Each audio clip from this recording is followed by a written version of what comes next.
Olá! Neste vídeo vou mostrar como realizar as configurações verdadeiras de 100 conjuntos no OPPO A5 Pro.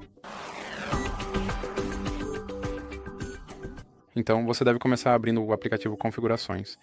Role para baixo e clique em Sistema e Atualização. Clique em Backup e Redefinir telefone. Toque em Redefinir todos os dados e depois em Limpar todos os dados. Clique em Limpar.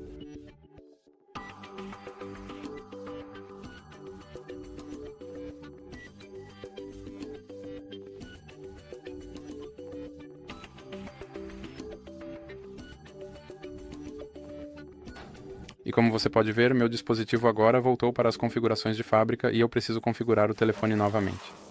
Então é isso para este vídeo. Se você gostou, lembre-se de deixar um like e se inscrever.